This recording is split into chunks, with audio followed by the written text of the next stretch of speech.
প্রিয় ওসমান হাদি, তোমাকে আমরা বিদায় দিতে আসি নাই এখানে, তুমি আমাদের বুকের ভেতরে আছো। শরীফ ওসমান হাদিকে বিদায় জানাতে আসি নাই, তুমি আমাদের বুকের মধ্যে আছো। এভাবে কথাগুলো বলছিলেন প্রধান উপদেষ্টা ডক্টর মোহাম্মদ ইউনূস। হাদিকে উদ্দেশ্য করে তিনি বলেন, আমরা তোমার কাছে ওয়াদা করতে এসেছি, তুমি যা বলে গেছো সেটা যেন আমরা পূরণ করতে পারি। সে ওয়াদা শুধু আমার নয়, বাংলাদেশের সব মানুষ পূরণ করবে।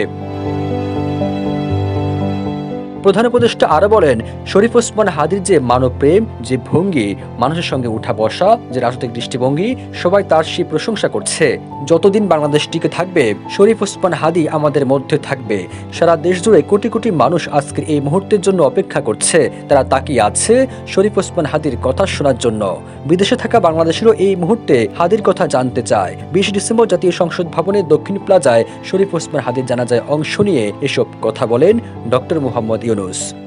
বাংলাদেশ যতদিন আছে, তুমি সকল বাংলাদেশির বুকের মধ্যে থাকবে, এটা কেউ সরাতে পারবে না। আমরা আজকে তোমাকে বিদায় দিতে আসিনি, আমরা তোমার কাছে আমরা ওয়াদা করতে এসেছি, তুমি যা বলে গেছো সেটা যেন আমরা পূরণ করতে পারি। শরীফ ওসমান হাদির নির্বাচনী প্রচারণা প্রশংসা করে প্রধান উপদেষ্টা বলেন, হাদি নির্বাচনে অংশগ্রহণ করতে চেয়েছিল এবং নির্বাচন কিভাবে করতে হয় তারও একটি প্রক্রিয়া জানিয়ে গেছে আমাদের।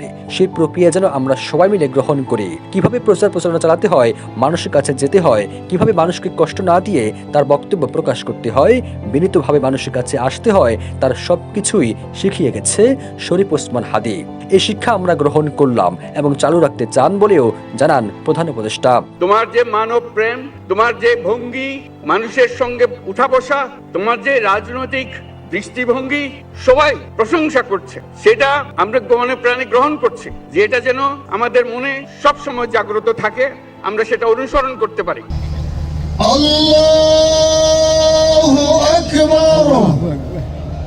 বড় ভাই আবু বকর সিদ্দিকের আমন্ত্রিতে ইনকিলাব মঞ্চের মুখপাত্র শরীফ ওসমান হাদি জানাজা সম্পূর্ণ হয়। হাদি জানাজা ঘিরে জনসমুদ্রে রূপ নেয় জাতীয় সংসদ ভবনের দক্ষিণ প্লাজা ও মানিক মিয়া এভিনিউ এলাকা।